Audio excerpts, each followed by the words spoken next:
Selamat pagi anak Bapak sekalian, kelas 6 SD Swasta Sultan Agung, Kabupaten Santar. Bapak kasihi dalam nama Tuhan Yesus Kristus, salam sehat, salam semangat, salam sukacita bagi kita dalam nama Tuhan Yesus Kristus Tuhan kita. Bagaimana kabar kita pada pagi hari ini anak Bapak sekalian? Pasti dalam keadaan sehat bukan?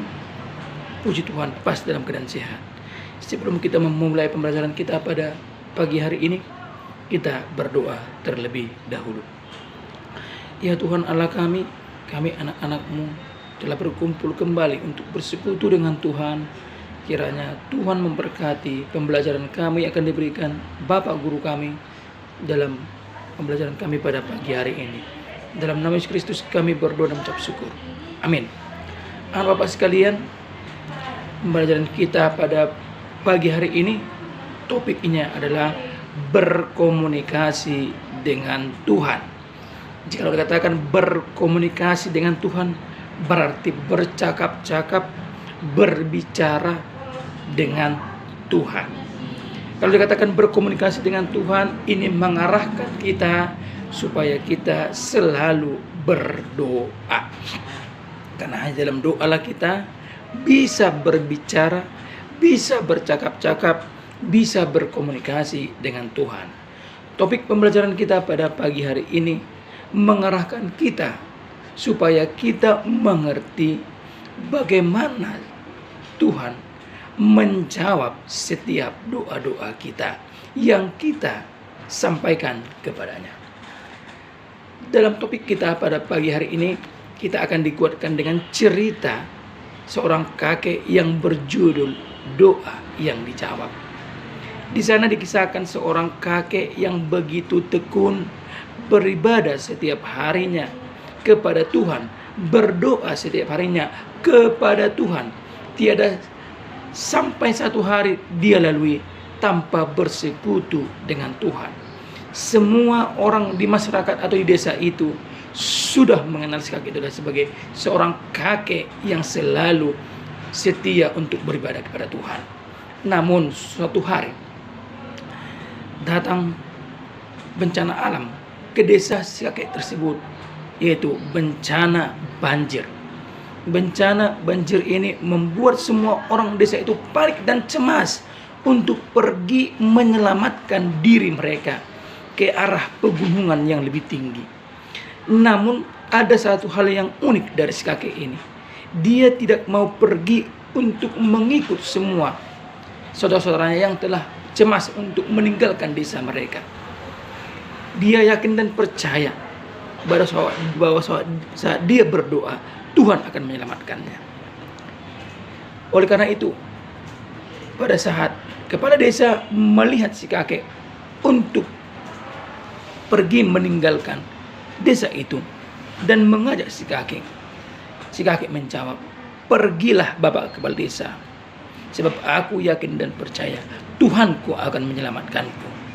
Lalu dengan cemas dan rasa percaya diri bahwa Tuhan akan menyelamatkan si kakek karena dia adalah seorang yang baik, kepala desa meninggalkannya. Semakin tinggilah air di desa itu sampai mencapai 1 meter, yang si kakek akhirnya harus berdiri di atas meja dan lemari. Dia berdoa kembali kepada Tuhan, "Tuhan, selamatkan aku." Lalu pada saat dia berkata amin, datanglah sebuah regu penyelamat dengan perahu karet memanggil si kakek untuk ikut bersama mereka supaya si kakek selamat. Dengan rasa percaya diri dan iman yang tinggi dia mengatakan, "Tidak, saya yakin Tuhan pasti menyelamatkan aku." Dengan rasa cemas, regu penyelamat pergi meninggalkan si kakek, dan sampai akhirnya air menggenangi seluruh rumah dan si kakek berdiri di atas genteng rumahnya dan kembali berdoa kepada Tuhan, "Tuhan, selamatkan aku." Lalu datanglah helikopter dengan sirene yang sangat kuat dan mengatakan agar si kakek mau pergi bersama mereka. Dengan naik helikopter itu, si kakek menolak juga bahwa Tuhan pasti menyelamatkan aku. Akhirnya air sampai menutupi seluruh permukaan tanah. Kakek meninggal dalam keadaan tenggelam. Dan setelah ia meninggal, ia berjumpa dengan Tuhan Yesus Kristus dan langsung berkata, "Tuhan, mengapa engkau tidak menyelamatkan aku, padahal aku selalu berdoa kepadamu. Lalu Tuhan menjawab, kakek yang baik hati, aku mengerti, aku melihat bagaimana kesetiaanmu kepadaku dengan caramu beribadah yang baik.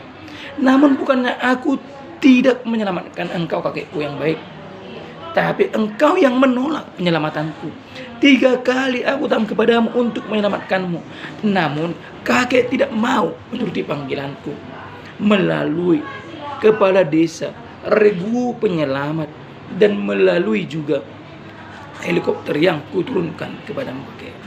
Akhirnya si kakek mengetahui bahwa memang dia sudah menolak jawaban dari doa-doanya. Si kakek mengetahui bahwa memang dialah yang menolak jawaban dari doanya, jawaban dari Tuhan. Oleh karena itu anak Bapak sekalian, banyak cara Tuhan menjawab segala doa-doa kita. Banyak cara Tuhan untuk mengabulkan segala doa-doa kita. Oleh karena itu anak Bapak sekalian, kita diajarkan untuk selalu tekun dan berdoa, tekun dalam doa, dan mengerti dan mau merasakan bagaimana cara Tuhan menjawab doa-doa kita. Ada jalan keluar yang akan diberikan Tuhan bagi kita. Oleh karena itu Bapak sekalian, firman Tuhan pada pagi hari ini mengajarkan kita untuk selalu tekun dalam doa dan untuk mengerti bagaimana cara Tuhan menjawab doa kita. Oleh karena itu Bapak sekalian, tugasmu nanti di rumah, kamu kerjakan halaman 37 nomor 1 sampai nomor 3. Nanti akan Bapak berikan catatannya. Tetap semangat untuk belajar tentang firman Tuhan dan tetap selalu bertekun berdoa supaya pandemi corona cepat berlalu dan selalu menggunakan masker pada saat kita keluar rumah. Selamat pagi, Tuhan memberkati kita. Salam.